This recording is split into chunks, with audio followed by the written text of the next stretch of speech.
En 1907, una joven canadiense de 29 años, con poco más que esperanza y ambición, llegó por primera vez a la estación central de Nueva York.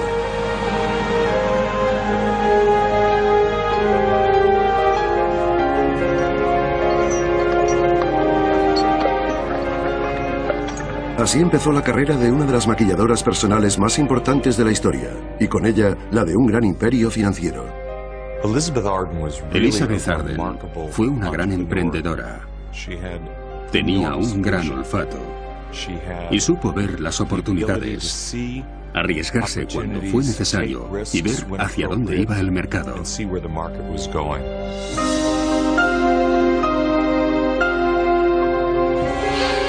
Elizabeth Arden, pionera en cosmética.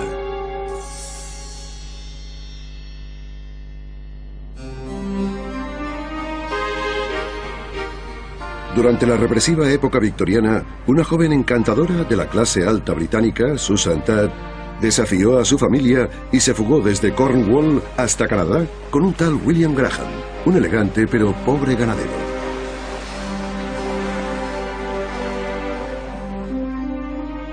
En 1878, aquella belleza se había convertido en una granjera del montón. Según su propia hija, era una cenicienta a punto de dar a luz a su cuarto hijo, una niña, en una humilde granja de Woodbridge, Ontario.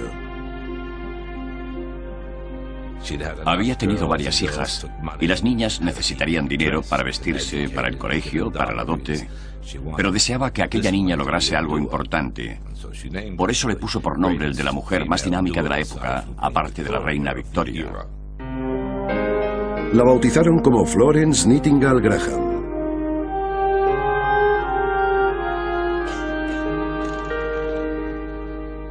Cuando Flor tenía 6 años, su madre enfermó de tuberculosis y sus hijos se hicieron cargo del trabajo en la granja. La joven Florence tuvo que responsabilizarse de cuidar de su adorable hermana pequeña, Gladys, y de los caballos. Adoraba los caballos y era muy buena con ellos. De hecho, fue con los caballos con los que se dio cuenta de que sus manos tenían un poder especial. Masajeaba a los animales y les curaba los dolores musculares. Los relajaba. Tenía unas manos maravillosas.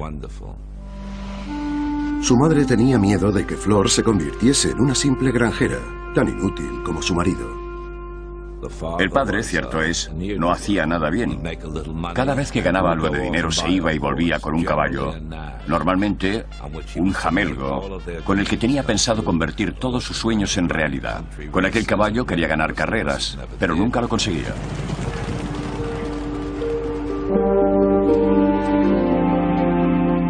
Susan pidió dinero a una de sus tías para que sus hijos pudiesen estudiar. Aquel mismo año falleció.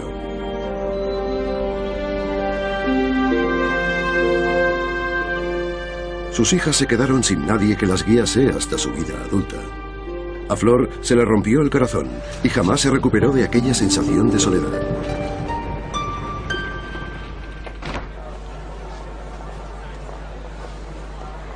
Hoy en día, la mayoría de las mujeres dan por sentada su libertad en la vida pública. Pero en la década de 1890 apenas si salían a la calle por su cuenta. Aquellas que disponían de ingresos empezaban a encargarse de la compra y los mercados locales eran el lugar de encuentro en las ciudades.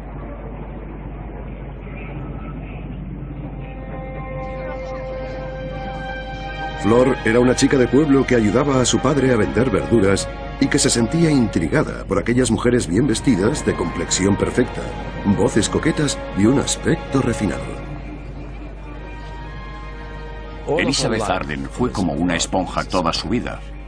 Aprendía a la velocidad de la luz. Se apropiaba de todo lo que veía. No hablo de comprar cosas, sino de absorber cosas. Se hacía con la manera de hablar de aquellas damas. Obviamente no podía hacer mucho más, pues no tenía acceso a sus ropas. Carecía de dinero y no era más que una niña. Sin embargo, aprendió a hablar y moverse como ellas. Lo que estudiaba con más detenimiento eran las caras. A diferencia de la belleza natural que poseía su madre, el resto de mujeres parecían de porcelana. Si Susan no hubiese fallecido, seguramente le hubiese dicho a su hija que la belleza era producto del destino y que en su generación era inaceptable buscar una belleza artificial.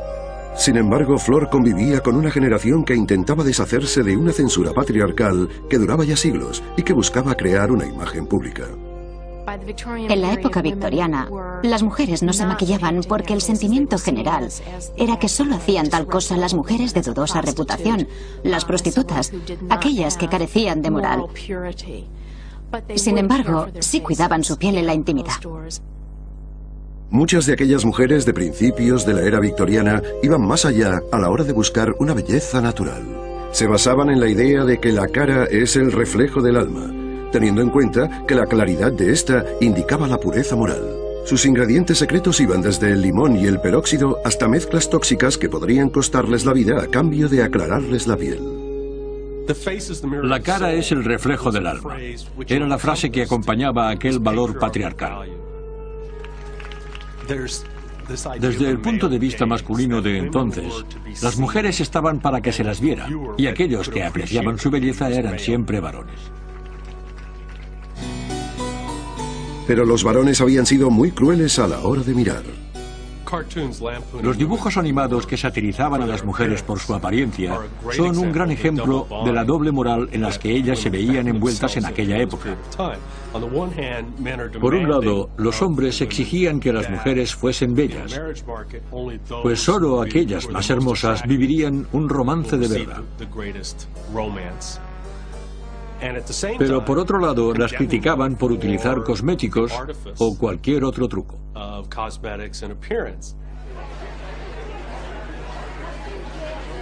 Con la explosión del comercio y los mercados, empezó a florecer una burguesía urbana rica, y las mujeres empezaron a salir de casa. Los salones de belleza y peluquerías más conocidos como culturistas de la belleza aprovecharon la oportunidad de ofrecer a las mujeres más servicios. Fueron inculcando la noción de que una mujer de bien debía aparecer hermosa en público para fortalecer el estatus de su marido. La belleza se convertía, pues, en una obligación.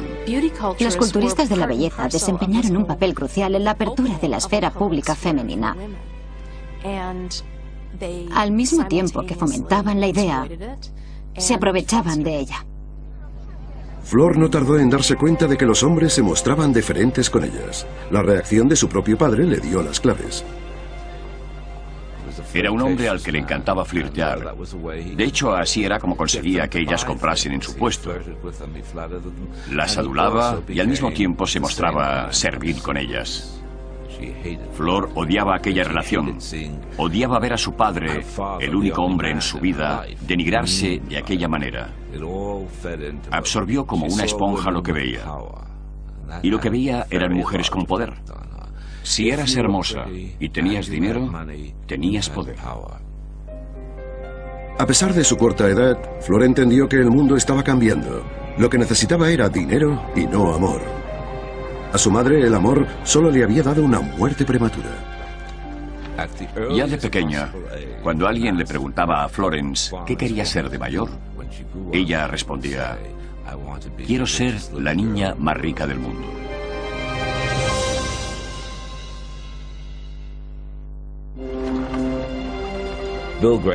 Bill Graham no podía permitirse que los niños fuesen al colegio porque los necesitaba en la granja.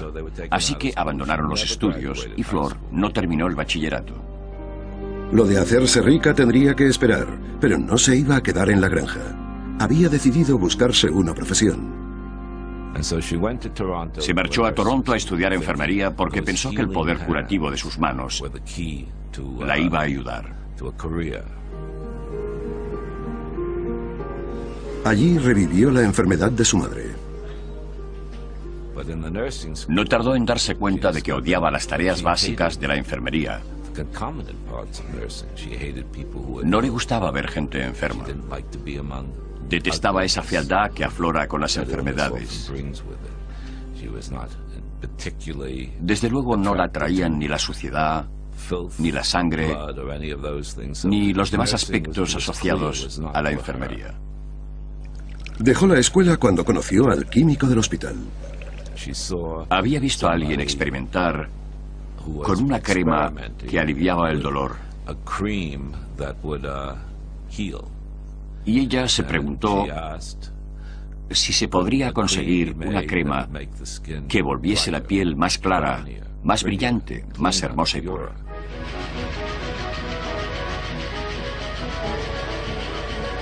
Recordó que las chicas de las granjas vecinas creaban mejunjes propios para abrillantar la piel, así que Flor regresó a casa para jugar a ser científica. Quería crear una crema para luego venderla y hacerse rica en el proceso. Gracias a la siempre servil Gladys, su hermana pequeña, creó un laboratorio en la cocina. De aquella cocina salía un hedor tan horroroso que un vecino pensó que la escasez de dinero no les permitía comprar comida decente. Su padre se enfureció muchísimo, no solo porque el olor lo volvía loco, sino porque ahora todo el mundo creía que eran más pobres de lo que en realidad eran, y dijo: basta. Cuando el humo dejó de apestar, le dio un ultimátum: o trabajar o casarse. El matrimonio no era una opción para ella y Flor se marchó.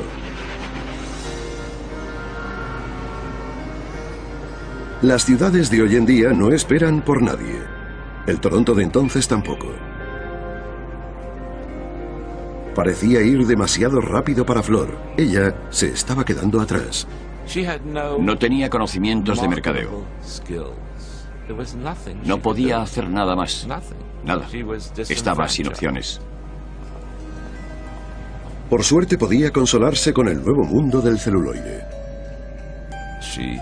Se escapaba de vez en cuando al teatro, como el resto de gente sin recursos. Y allí veía el mundo que siempre había soñado. Mujeres hermosas, maquilladas ellas, con ropas de lujo y en posición de poder.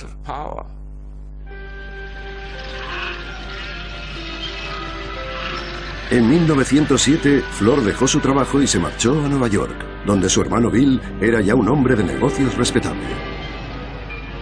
Era la gran época del desarrollo. La Quinta Avenida estaba ya atestada de mansiones.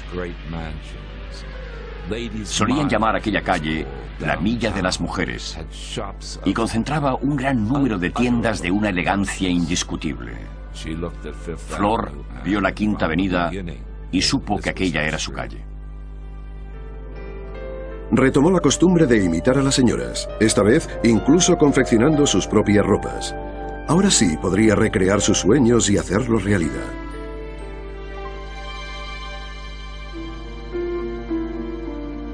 Tomó clases de tratamiento y masaje en el famoso Salón Adair, donde los clientes empezaron enseguida a preguntar por las manos de santo de la canadiense.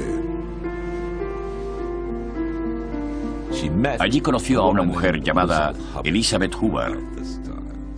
Esta poseía unas cremas muy buenas, pero no sabía dar masajes.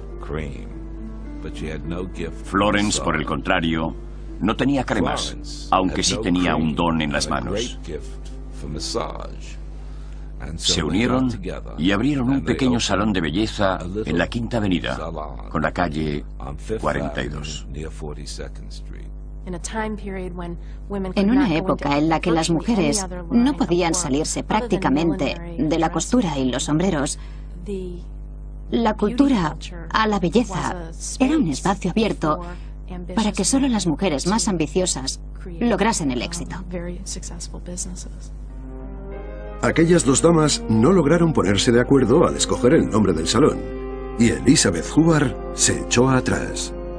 Florence, a pesar de las reticencias iniciales de su hermano Bill, logró que éste le prestara $6.000 gracias a su nueva visión de la vida. Para ganar dinero hay que gastar dinero. Por eso decoró el local al detalle y le añadió como seña identificativa una puerta roja. El toque final fue cambiar de nombre para impresionar a una clientela con clase. Pensó que Elizabeth era un nombre bonito, y en aquel momento estaba leyendo el poema de Alfred Tennyson, Enoch Arden. El apellido Arden le resultó elegante.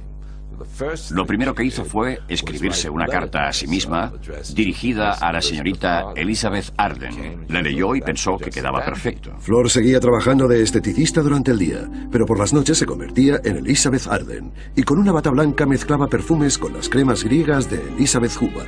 Todas las cremas llevaban los mismos ingredientes, así que lo importante era el nombre. Por eso la nueva Arden decidió llamarlas cremas venecianas, con la idea de crear una línea cosmética propia y elegante. Elizabeth Hubbard trató a Florence de timadora. Pero si estás intentando crear tu propia empresa en el mundo voraz de los negocios, no pagas. Simplemente coges prestado. Florence, al igual que Elizabeth Arden, se aprovechó de todas las tendencias sociales. Cuando sus clientas se volvieron sufragistas, ella también. Florence Nightingale Graham se unió a las sufragistas para ser igual, para conseguir la igualdad. Elizabeth Arden se unió a las sufragistas para asociarse con la clase media alta y con aquellas mujeres que llevaban las riendas.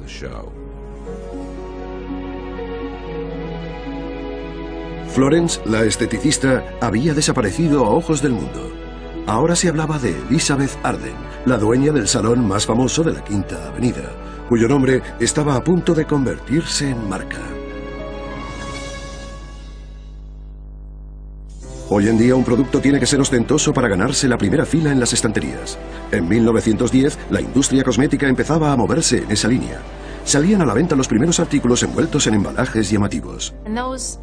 Los productos llegaban al punto de venta, una tienda como las que conocemos hoy en día, donde tú entras por la puerta principal hasta el mostrador y te dejan probar el nuevo perfume del momento. En 1914, el mercado cosmético recibió un gran golpe de suerte. La revista de moda más chic del momento aprobaba públicamente el uso de artificios. Según Vogue, una aplicación discreta del color realzaría la belleza natural de la mujer. Elizabeth lo entendió a la primera. Vogue daba luz verde al maquillaje moderno. Tenían que crear una imagen social, pública. Y la mejor manera era usar maquillaje. Con el maquillaje te das cuenta de quién eras en cada momento. Las actrices se maquillaban para actuar. Ahora las mujeres lo harían en su vida pública. Ese es el concepto del maquillaje. Elizabeth empezó a crear sus propios colores y la voz corrió de inmediato entre su clientela. Las mujeres entraban con una cara y salían con otra. Era muy consciente de todos aquellos matices que inundaban la vida diaria. Tras años de infancia observando a las mujeres del mercado, sabía cómo debían usar la belleza para tomar el control en un mundo pensado por y para hombres. Todo consistía en elegir una prenda concreta o pintar una cara determinada. Las mujeres más influyentes de la historia lo habían hecho, desde Cleopatra hasta la Reina Virgen. Ahora las mujeres del siglo XX querían intentarlo también para lograr el éxito en el mundo moderno. Se desmoronaba el tabú existente al respecto, aunque sobrevivían los viejos temores sobre la seguridad de los ingredientes cosméticos. Las mujeres que trabajaban como bailarinas o secretarias usaban maquillaje a base de plomo. La mayoría terminaban enfermando por envenenamiento y tenían que ir al hospital. Al principio, cuando el médico les preguntaba si usaban cosméticos, ellas lo negaban rotundamente porque se sentían avergonzadas. No querían que nadie supiese que usaban maquillaje, aunque terminaron por confesar la verdad. El envenenamiento por plomo provocaba incapacidad permanente e incluso la muerte. Elizabeth, espabilada como era, se puso manos a la obra con la bata blanca para experimentar con ingredientes más seguros. Su cara aparentaba 10 años menos de los que en realidad tenía e irradiaba salud en forma de perfecto anuncio publicitario. Tenía una cara preciosa, parecía una muñeca. Si conseguía emular ese don divino y vendérselo a las demás mujeres, habría logrado su objetivo.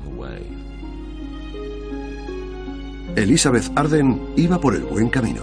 Vendía deseos, pero la pequeña Florence, sola todas las noches, se mantenía alerta luchando contra su propio deseo. No se fiaba de los hombres, no se fiaba del sexo. Ambos podían arruinar la vida de una mujer. Elizabeth Arden quería convertirse en la persona más segura del mundo.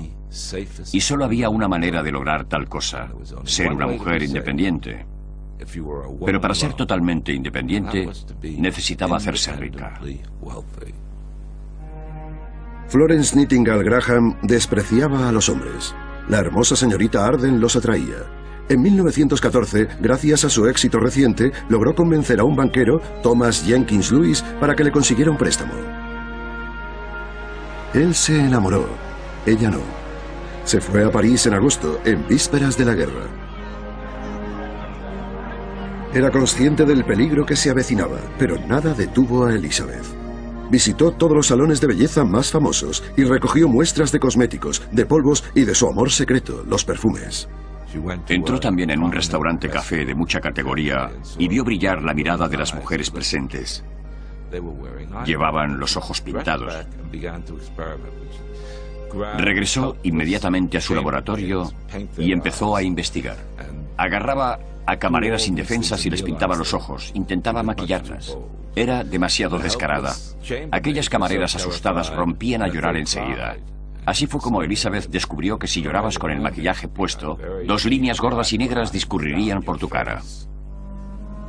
Las mujeres estadounidenses eran mucho más conservadoras que las parisinas. No sería fácil convencerlas de que se pintasen los ojos.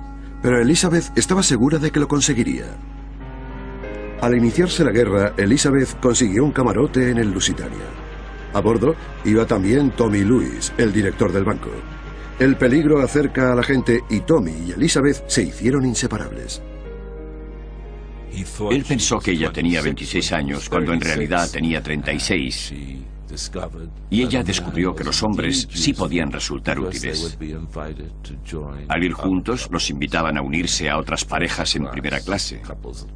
Parejas de clase alta a las que ahora tenía acceso por ir bien acompañada. Ambos tenían muy buena presencia. La última noche a bordo, Tommy se declaró. Ella lo rechazó. Era un hombre, una trampa. Ella tenía un negocio y muchas cosas que hacer. No creo que hubiese atracción sexual por su parte, o al menos no la suficiente como para arriesgar todos sus sueños por un romance con Tommy que no había salido del barco. Él se echó atrás. Le dijo, si no quieres que forme parte de tu vida, no me quedaré a esperar que tengas un rato libre. Espero algo más de una relación. Elizabeth lo echó muchísimo de menos. Intentó consolarse con un piso más grande y concentrándose en solventar el problema de la escasez de ingredientes. Estaban en guerra y las empresas químicas del país no prestaban atención a la industria cosmética. Así que Elizabeth contrató un químico para que crease productos nuevos claros como la nata. Aquellas cremas nuevas hicieron despegar sus ingresos. Buscó un local aún más grande y cambió el eslogan de su marca: donde todo es tan refrescante y diferente y donde el espíritu de la juventud te invade para que no puedas dejarlo pasar. Había atrapado la juventud, pero no la felicidad.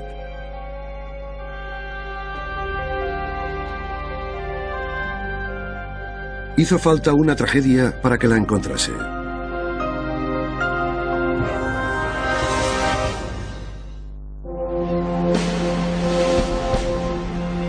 En 1915, un buque alemán disparó contra el Lusitania y lo hundió. Tommy se acordó de Elizabeth.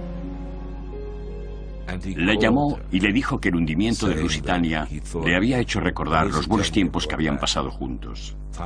Que por qué no podían empezar de nuevo, ser felices otra vez. Poco después él se unió al ejército y antes de partir ya con el uniforme puesto y todo, le pidió matrimonio otra vez. Ella aceptó y se casaron una mañana. El banquete no se celebró hasta la noche, y en cuanto terminó la ceremonia, Elizabeth regresó al laboratorio. No iba a perder un día de trabajo por haberse casado.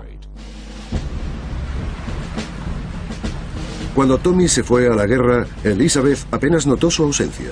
Su hermana pequeña Gladys se había trasladado a Nueva York para trabajar con ella. Entre las dos estaban a punto de iniciar su propia guerra contra una vecina recién llegada, Helena Rubinstein. Siempre mantuvieron una competencia insana. Eran despiadadas, implacables. Y ambas defendían su territorio a muerte. Helena Rubinstein quería acceder a las estrellas de cine, ricas y glamurosas. Las imágenes en movimiento creaban un mayor impacto sobre los espectadores, especialmente sobre aquellas jóvenes que veían a las estrellas del cine maquilladas y hermosas. Querían parecerse a ellas. Elizabeth enfocaba su negocio hacia las clases más snobs. Sus anuncios, de aspecto casi religioso, mostraban una mano que evocaba el servicio de la belleza. Según ella misma, la belleza era un derecho más de la mujer, al que todas debían tener acceso.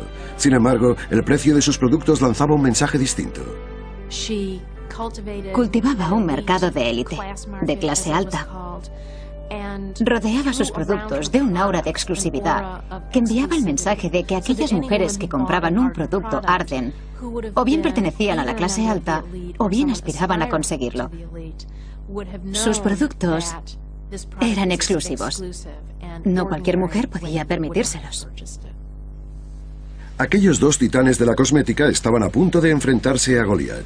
En 1920, varias empresas farmacéuticas en manos de hombres se aventuraron en el sector al oler los beneficios que éste desprendía, y lo hicieron vendiendo productos baratos.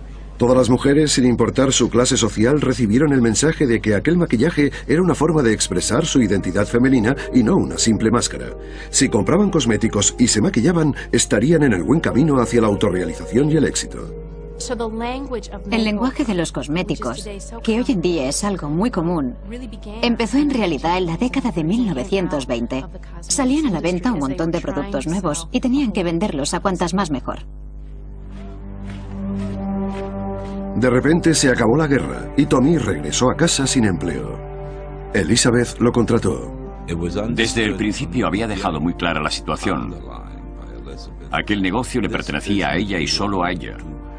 A él no le pertenecía ni lo más mínimo de todo aquello. Podía participar, pero como empleado. Consiguió el trabajo porque Elizabeth creía que un marido ocioso era un marido errático. Y una mujer que vendía deseo tenía que saber controlar a su esposo. Amaba a Tom Lewis todo lo que era capaz de amar. Le dio a Tom Lewis todo lo que era capaz de dar. Era una gran amiga. Era encantadora, interesante y cariñosa, pero no sabía intimar. Pero sí podían hablar de negocios. Tommy se alió con Gladys y entre los dos convencieron a Elizabeth para que se alejara del mercado de masas y de los gigantes Pond's y Colgate. Creían que lo mejor era promocionar Arden por todo el mundo como símbolo de calidad. Lo que significaba vender menos, pero a mejor precio. Se apartó entonces del mercado de masas y creó una cadena de salones de belleza exclusivos. Gladys abrió uno en París y Elizabeth hizo lo mismo en Londres. Al final llegó a haber 40. Ya tenía su imperio. El dinero había comprado belleza y ahora la belleza le había dado el poder. Lo tenía todo, ¿o no? Elizabeth Arden siempre había sido ambiciosa. Siempre había querido ser una de esas grandes damas. Nunca superó aquella frustración.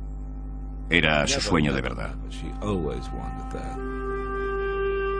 La frustración de Elizabeth por no recibir invitaciones de la clase alta la sufrieron sus empleados. En el trabajo le daban ataques de ira y les lanzaba cosas a los demás. Jamás pedía disculpas, ni siquiera cuando sabía que se había equivocado. Su teoría era, bueno, envíale unas flores. Con eso bastará. En casa ya no había pasión. Tommy empezó a salir. Tom tenía un apetito sexual normal, pero necesitaba satisfacerlo. Mientras fuese discreto, no habría ningún problema. Pero si alguien se enteraba de que había otra mujer, si ella se enteraba de que había otra mujer, la imagen pública se iría al traste. Así que la imagen pública se mantuvo intacta, mientras él la mantuvo intacta. Una imagen pública que bien merecía protección. En 1925 la marca Arden alcanzó $2 millones en beneficios. Más tarde, una amistad inusual abrió las puertas de los Vanderbilt y los Morgan. Según los rumores, aquella puerta abierta llevaba directamente a una habitación. Elizabeth Marbury era una de las mujeres más famosas del teatro estadounidense, como agente y como productora, al mismo tiempo que representaba a la vieja Nueva York. Pertenecía al círculo sáfico, parte de un grupo homosexual de élite en las artes y la sociedad. Se dijeron y escribieron todo tipo de comentarios obscenos sobre Bessie Marbury, Anne Morgan y Anne Vanderbilt. Todo mentiras. Eran mujeres de una cierta edad, pero que no iban persiguiendo jovencitas por el vecindario. Los amigos de Elizabeth Marbury no entendían la atracción de aquel gigante intelectual por la mercader de maquillaje. Bessie era lesbiana y no desprendía belleza, mientras que Elizabeth era hermosa, pequeña, femenina y empresaria. Era consciente de su atractivo y le gustaba. Bessie la adoraba. Para Elizabeth, Bessie fue la pieza final de su puzzle. Una amiga íntima dispuesta a enseñarle no solo a parecer culta, sino a ser culta. Se volvió loca por Bessie, completamente loca. Cuando la visitó en su granja de Lakeside, Maine le dijo a Tom: quiero una casa aquí. Y se la compró. Fue Bessie quien lo decidió, al igual que el nombre de la casa, Maine Chance, y la decoración. Elizabeth, que nunca había aceptado órdenes, obedecía sin rechistar a Bessie. Tom se quedaba en la ciudad supuestamente trabajando. Elizabeth subía de vez en cuando a ver a Bessie y jugar con ella, un acuerdo que satisfizo a ambos durante mucho tiempo.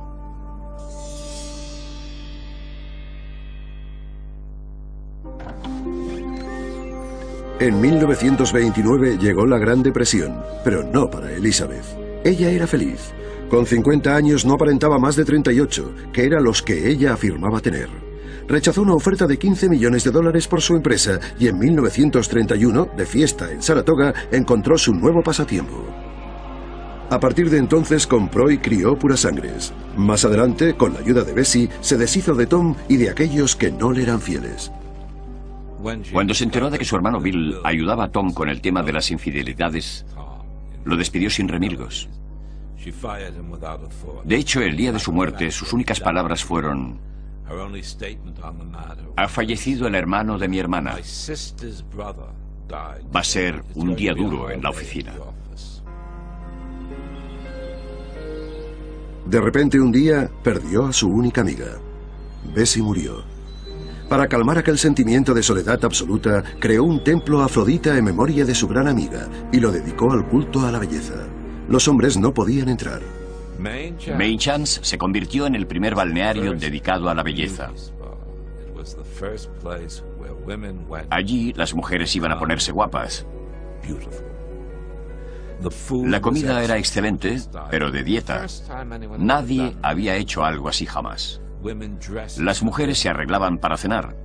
Hacían ejercicio, nadaban, celebraban fiestas. Era un mundo solo para mujeres, pero mujeres de clase alta. Era la primera vez que se abría un negocio así. Una vez más, llevaba la iniciativa.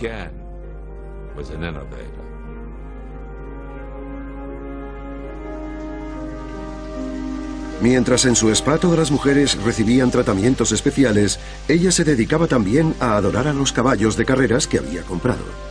Su lema era: trata a un caballo como si fuera una dama y a las damas como si fuesen caballos.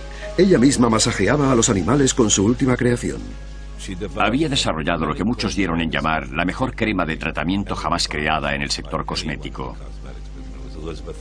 La crema de las 8 horas de Elizabeth Arden.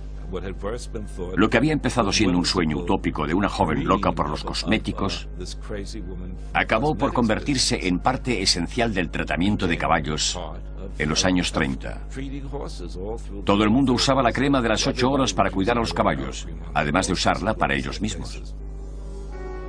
Todo ello se hizo posible gracias a un pequeño pintalabios. Gracias al precio de muchos cosméticos, que no era muy alto, esta industria demostró estar a prueba de depresiones.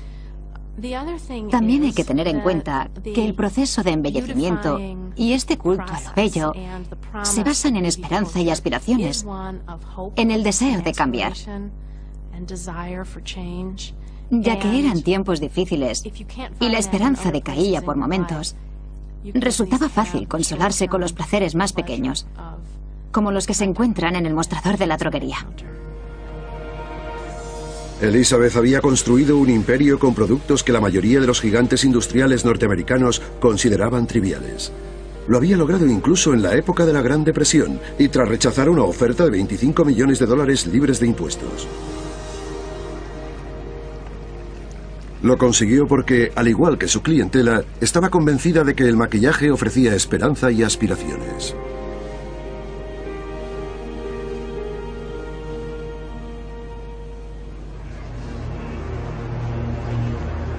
Pero llegó 1939 e incluso la esperanza de Elizabeth Arden vivió momentos de flaqueza. El rico conde francés con el que se había casado su hermana Gladys resultó ser un simpatizante nazi. Cuando ocuparon París, Gladys ayudó a escapar a varios soldados aliados heridos. La arrestaron y la enviaron a Ravensbrück. Su marido podría haberla ayudado, pero no hizo nada. Elizabeth estaba desolada. Gladys era la persona más importante en su vida. La desolación obligó a Elizabeth a buscar una máscara nueva que ocultase el dolor. Y se la ofrecía luego a todas las mujeres. Con palabras como «con la cabeza alta y sin dejar de estar hermosa», publicó una imagen nueva en tiempos de guerra en el Saturday Evening Post. Los anuncios publicitarios ya no mostraban mujeres posando de forma sensual. Ahora eran mujeres que colaboraban con el ejército o empresarias las que publicaban los cosméticos Arden. Mujeres que saldrían adelante en tiempos difíciles. Mujeres valientes. Pero ni la nueva máscara aliviaba el dolor de Elizabeth. Por primera vez en su vida se había enamorado y el hombre, Tom White, no estaba a su alcance. Mi padre era muy distinto a los demás hombres. Tenía sentido del humor y elegancia. No es fácil encontrar todo lo que buscas en un mismo hombre. Él lo tenía todo. Tom era ejecutivo en la empresa Hearst. Estaba casado y era católico, así que ambos supieron que no tenían futuro juntos. Con el corazón roto, Elizabeth se casó con un príncipe ruso, Evlinov, 17 años más joven que ella. Cuando se fueron de luna de miel, ella llevó consigo una mujer que la ayudara con los tratamientos de belleza. Y Evlinov se llevó a su novio. Un desastre. Obviamente, Elizabeth echó a Evlinov de su vida sin un duro. Cuando le preguntaron si no habría sido demasiado dura con él, respondió: vino a mí con 2 trajes y se marchó con 22. No le fue tan mal.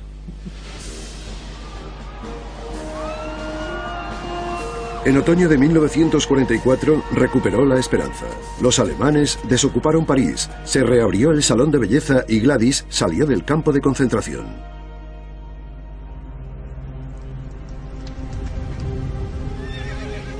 Pero no tardó en golpear la tragedia de nuevo. En 1945 ardió su famoso establo. Elizabeth llamó a mi padre en mitad de la noche para decirle que había ardido el establo con los caballos dentro. Daba igual si conocías a Elizabeth o no. Solo el sufrimiento de los animales era una tragedia.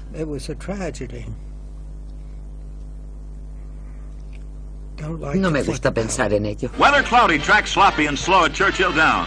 115,000, largest crowd in Kentucky Derby history. Turn out for the Blue Ribbon Classic of the Bluegrass Country. Oliver Guerin, a 22-year-old Louisiana jockey wearing the colors of Elizabeth Arden Graham in his Kentucky debut, means to keep this lead if he can. But Jet Pilot's got what it takes to stave off the bid by Phalanx and win the run for the Roses by an Astro. Para ella los caballos eran sus bebés y los quería más que a las personas. Jamás la decepcionaron. Con la victoria de su caballo, Jet Pilot se convirtió en la primera mujer que ganaba el Derby de Kentucky y su cara apareció en la portada del Time. Adoraba a sus caballos que nunca hacían nada mal. La culpa la tenían los entrenadores. Cuando ella falleció, el Morning Telegraph publicó un especial con la lista de entrenadores de Elizabeth Arden y muchos tenían junto a su nombre la indicación 2 veces entre corchetes. El éxito y los honores la acompañaron durante años. Años que se acumulaban y se convertían en su peor enemigo, la edad. Su lema era, Padre Tiempo, si tú no me molestas, yo no te molestaré. Elizabeth Arden quería ser joven eternamente. Era una obsesión que la tenía bajo una tensión constante. Florence Graham envejecía, pero Elizabeth Arden no. Era como Dorian Gray. Tenía todo lo necesario para seguir así. El famoso diseñador Oscar de la Renta estaba realmente impresionado con aquella mujer. Le dije, señora Arden, le he hecho un vestido que nunca se pone. Me llevó mucho tiempo y me costó mucho dinero. Siempre me contestaba, no, es que lo estoy guardando para una ocasión especial. Una noche de marzo de 1966, antes de un famoso baile en Miami, vio un retablo que representaba un dibujo victoriano, mujer en su tocador. Tenía el pelo lacio y se le caían los mechones. La piel... No había cirugía posible, ni cosméticos capaces de reparar aquella cara.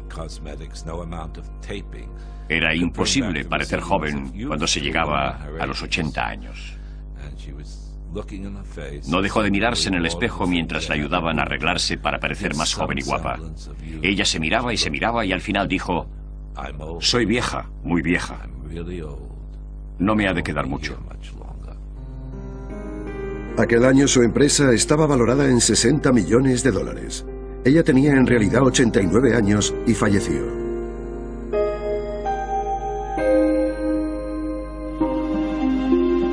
Incluso Pablo Masoni, su famoso y adorado maquillador, supo que el tiempo había ganado.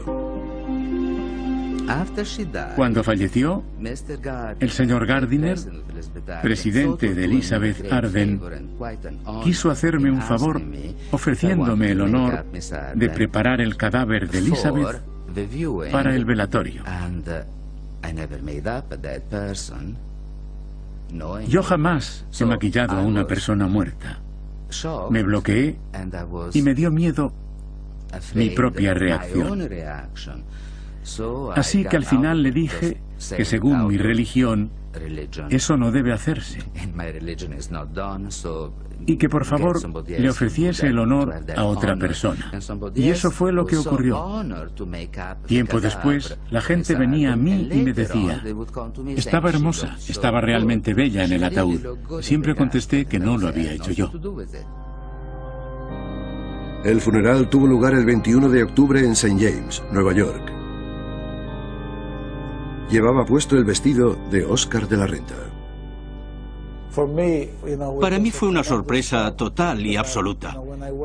Me acerqué a ella durante el funeral y vi que llevaba el vestido que yo le había hecho. Era la primera vez que se lo ponía.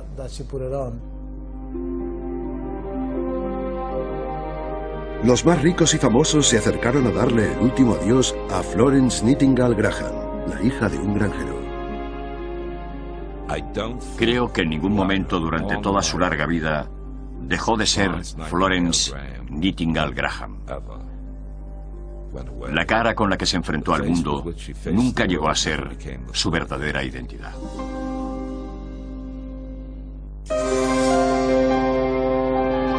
Nunca fue tu intención iniciar una guerra, pero es agradable saber que tu cara podría provocar una. Nunca fue tu intención romperle el corazón a los hombres, pero es agradable saber que sienten algo por ti. Nunca fue tu intención que los monarcas quisieran cortejarte, pero es agradable saber que estarían dispuestos.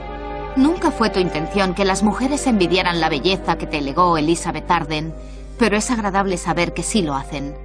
Elizabeth y tú no tuvisteis nunca la intención de convertirte en una amenaza, pero es agradable saber que te ven como una de ellas.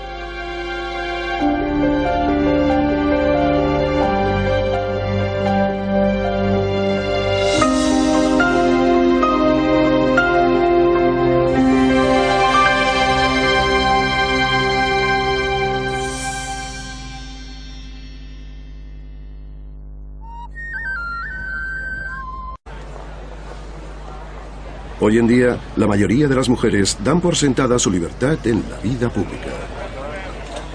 Pero en la década de 1890 apenas si salían a la calle por su cuenta. Aquellas que disponían de ingresos empezaban a encargarse de la compra y los mercados locales eran el lugar de encuentro en las ciudades.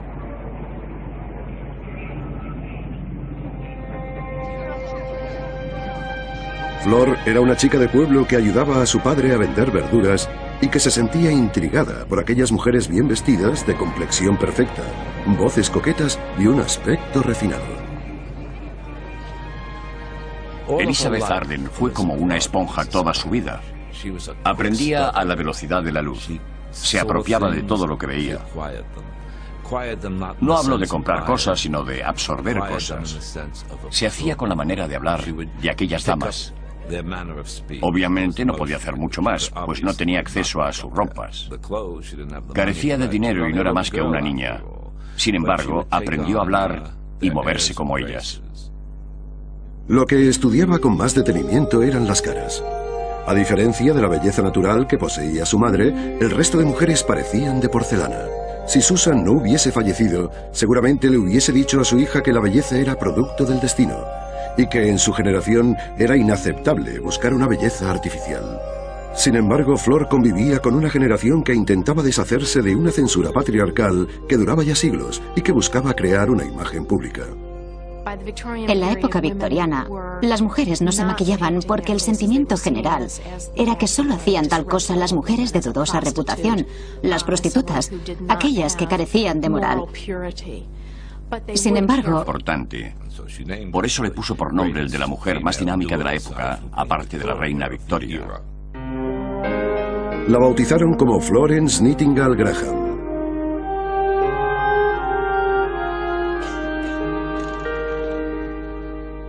Cuando Flor tenía 6 años, su madre enfermó de tuberculosis y sus hijos se hicieron cargo del trabajo en la granja. La joven Florence tuvo que responsabilizarse de cuidar de su adorable hermana pequeña, Gladys, y de los caballos. Adoraba los caballos y era muy buena con ellos. De hecho, fue con los caballos con los que se dio cuenta de que sus manos tenían un poder especial. Masajeaba a los animales y les curaba los dolores musculares. Lo relajaba. Tenía unas manos maravillosas. Su madre tenía miedo de que Flor se convirtiese en una simple granjera, tan inútil como su marido. El padre, cierto es, no hacía nada bien. Cada vez que ganaba algo de dinero se iba y volvía con un caballo, normalmente un jamelgo, con el que tenía pensado convertir todos sus sueños en realidad. Con aquel caballo quería ganar carreras, pero nunca lo conseguía.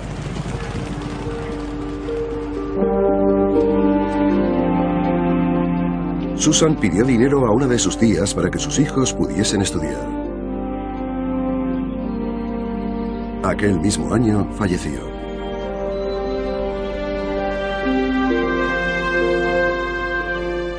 Sus hijas se quedaron sin nadie que las guiase hasta su vida adulta. A Flor se le rompió el corazón y jamás se recuperó de aquella sensación de soledad.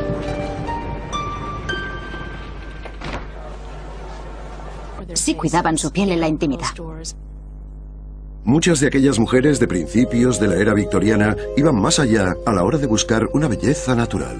Se basaban en la idea de que la cara es el reflejo del alma, teniendo en cuenta que la claridad de esta indicaba la pureza moral. Sus ingredientes secretos iban desde el limón y el peróxido hasta mezclas tóxicas que podrían costarles la vida a cambio de aclararles la piel. La cara es el reflejo del alma. Era la frase que acompañaba a aquel valor patriarcal. Desde el punto de vista masculino de entonces, las mujeres estaban para que se las viera, y aquellos que apreciaban su belleza eran siempre varones. Pero los varones habían sido muy crueles a la hora de mirar. Los dibujos animados que satirizaban a las mujeres por su apariencia son un gran ejemplo de la doble moral en las que ellas se veían envueltas en aquella época. Por un lado, los hombres exigían que las mujeres fuesen bellas, pues solo aquellas más hermosas vivirían un romance de verdad. Pero por otro lado, las criticaban por utilizar cosméticos o cualquier otro truco.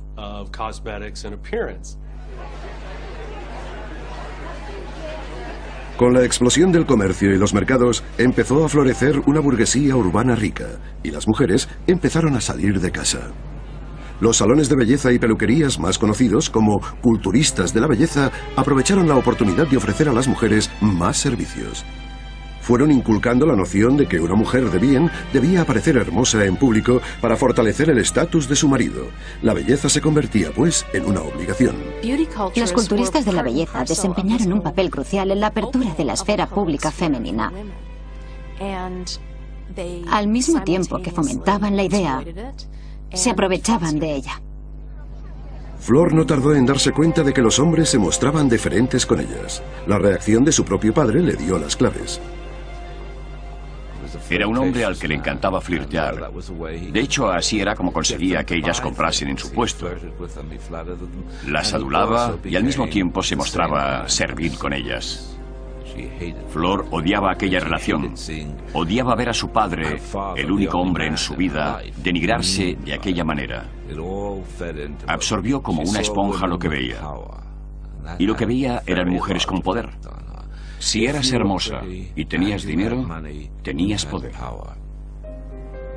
A pesar de su corta edad, Flor entendió que el mundo estaba cambiando. Lo que necesitaba era dinero y no amor. A su madre el amor solo le había dado una muerte prematura. Ya de pequeña, cuando alguien le preguntaba a Florence qué quería ser de mayor, ella respondía: quiero ser la niña más rica del mundo.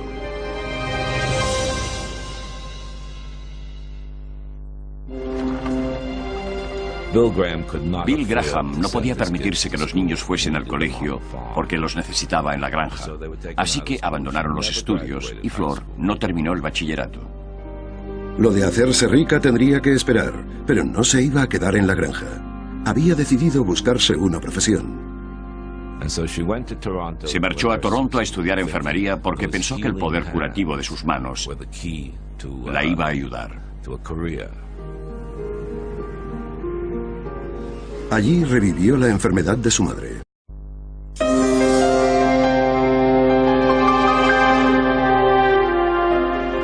En 1907, una joven canadiense de 29 años, con poco más que esperanza y ambición, llegó por primera vez a la estación central de Nueva York.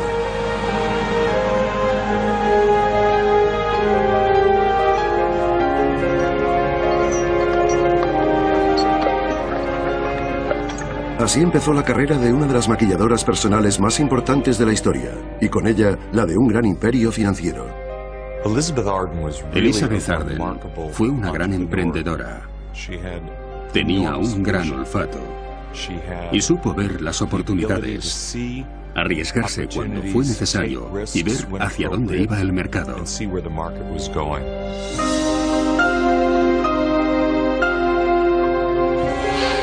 Elizabeth Arden, pionera en cosmética.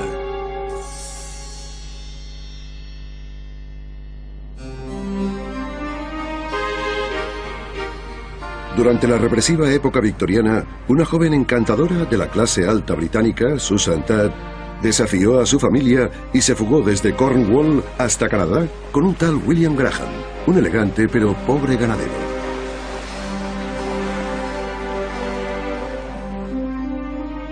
En 1878, aquella belleza se había convertido en una granjera del montón. Según su propia hija, era una cenicienta a punto de dar a luz a su cuarto hijo, una niña, en una humilde granja de Woodbridge, Ontario. Había tenido varias hijas, y las niñas necesitarían dinero para vestirse, para el colegio, para la dote, pero deseaba que aquella niña lograse algo importante. Desde el punto de vista masculino de entonces, las mujeres estaban para que se las viera, y aquellos que apreciaban su belleza eran siempre varones. Pero los varones habían sido muy crueles a la hora de mirar. Los dibujos animados que satirizaban a las mujeres por su apariencia son un gran ejemplo de la doble moral en las que ellas se veían envueltas en aquella época.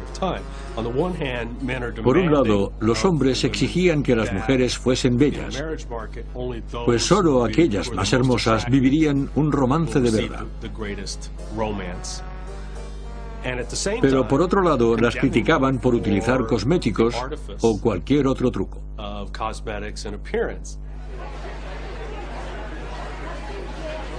Con la explosión del comercio y los mercados, empezó a florecer una burguesía urbana rica, y las mujeres empezaron a salir de casa.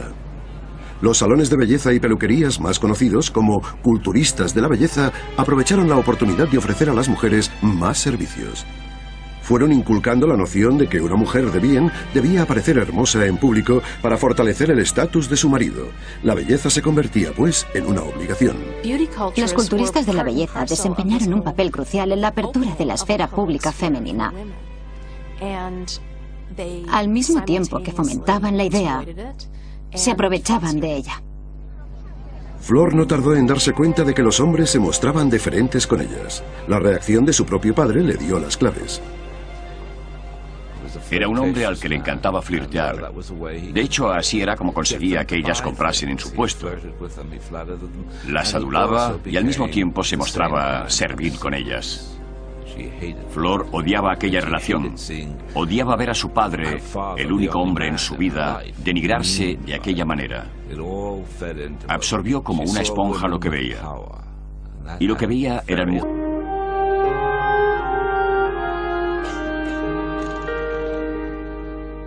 Cuando Flor tenía 6 años, su madre enfermó de tuberculosis y sus hijos se hicieron cargo del trabajo en la granja.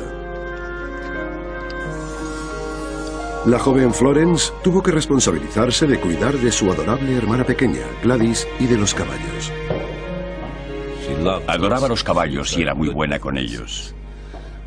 De hecho, fue con los caballos con los que se dio cuenta de que sus manos tenían un poder especial. Masajeaba a los animales y les curaba los dolores musculares. Los relajaba. Tenía unas manos maravillosas. Su madre tenía miedo de que Flor se convirtiese en una simple granjera, tan inútil como su marido. El padre, cierto es, no hacía nada bien. Cada vez que ganaba algo de dinero se iba y volvía con un caballo, normalmente un jamelgo, con el que tenía pensado convertir todos sus sueños en realidad. Con aquel caballo quería ganar carreras, pero nunca lo conseguía.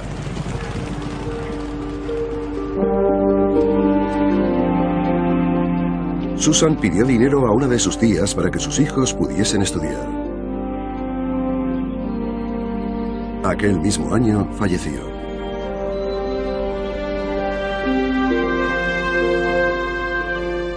Sus hijas se quedaron sin nadie que las guiase hasta su vida adulta.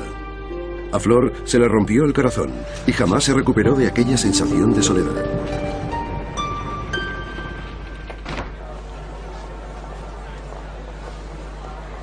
Hoy en día, la mayoría de las mujeres dan por sentada su libertad en la vida pública. Pero en la década de 1890 apenas si salían a la calle por su cuenta. Aquellas que disponían de ingresos empezaban a encargarse de la compra y los mercados locales eran el lugar de encuentro en las ciudades. Mujeres con poder. Si eras hermosa y tenías dinero, tenías poder. A pesar de su corta edad, Flor entendió que el mundo estaba cambiando. Lo que necesitaba era dinero y no amor. A su madre el amor solo le había dado una muerte prematura. Ya de pequeña, cuando alguien le preguntaba a Florence qué quería ser de mayor, ella respondía: quiero ser la niña más rica del mundo.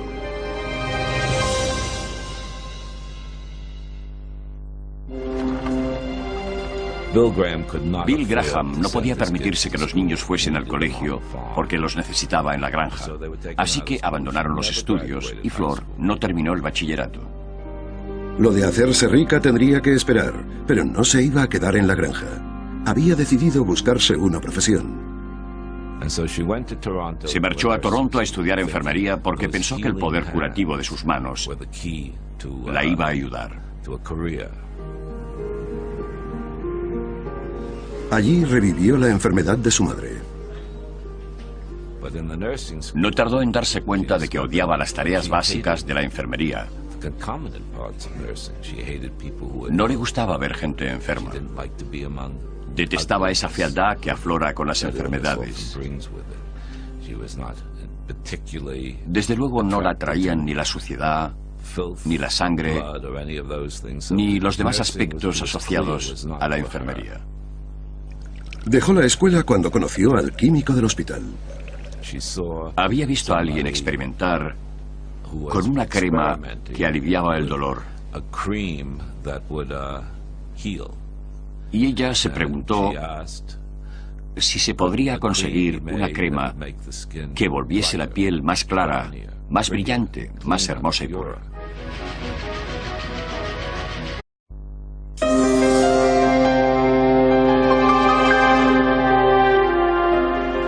En 1907, una joven canadiense de 29 años, con poco más que esperanza y ambición, llegó por primera vez a la estación central de Nueva York.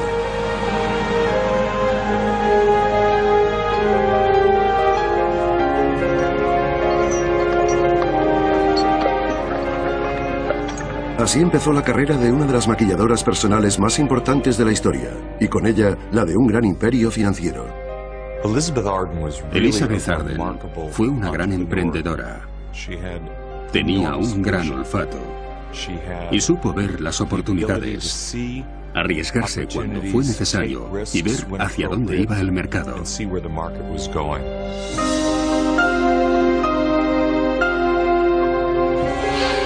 Elizabeth Arden, pionera en cosmética.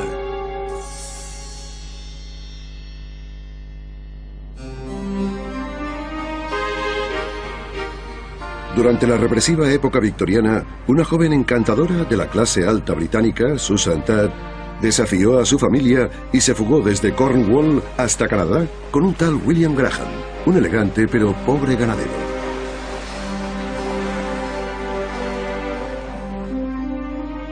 En 1878, aquella belleza se había convertido en una granjera del montón.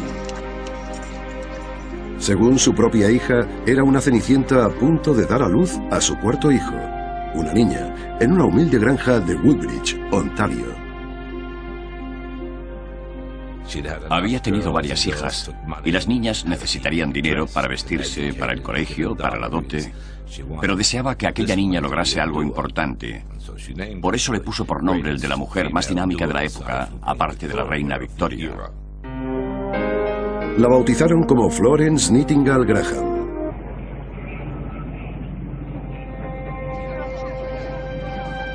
Flor era una chica de pueblo que ayudaba a su padre a vender verduras y que se sentía intrigada por aquellas mujeres bien vestidas, de complexión perfecta, voces coquetas y un aspecto refinado. Elizabeth Arden fue como una esponja toda su vida. Aprendía a la velocidad de la luz. Se apropiaba de todo lo que veía. No hablo de comprar cosas, sino de absorber cosas. Se hacía con la manera de hablar de aquellas damas. Obviamente no podía hacer mucho más, pues no tenía acceso a sus ropas. Carecía de dinero y no era más que una niña. Sin embargo, aprendió a hablar y moverse como ellas. Lo que estudiaba con más detenimiento eran las caras. A diferencia de la belleza natural que poseía su madre, el resto de mujeres parecían de porcelana. Si Susan no hubiese fallecido, seguramente le hubiese dicho a su hija que la belleza era producto del destino y que en su generación era inaceptable buscar una belleza artificial. Sin embargo, Flor convivía con una generación que intentaba deshacerse de una censura patriarcal que duraba ya siglos y que buscaba crear una imagen pública. En la época victoriana, las mujeres no se maquillaban porque el sentimiento general era que solo hacían tal cosa las mujeres de dudosa reputación, las prostitutas, aquellas que carecían de moral. Sin embargo, sí cuidaban su piel en la intimidad. Muchas de aquellas mujeres de principios de la era victoriana iban más allá a la hora de buscar una belleza natural. Se basaban en la idea de que la cara es el reflejo del alma, teniendo en cuenta que la claridad de esta indicaba la pureza moral. Sus ingredientes secretos iban desde el limón y el peróxido hasta mezclas tóxicas que podrían costarles la vida a cambio de aclararles la piel. La cara es el reflejo del alma. Era la frase que acompañaba a aquel valor patriarcal.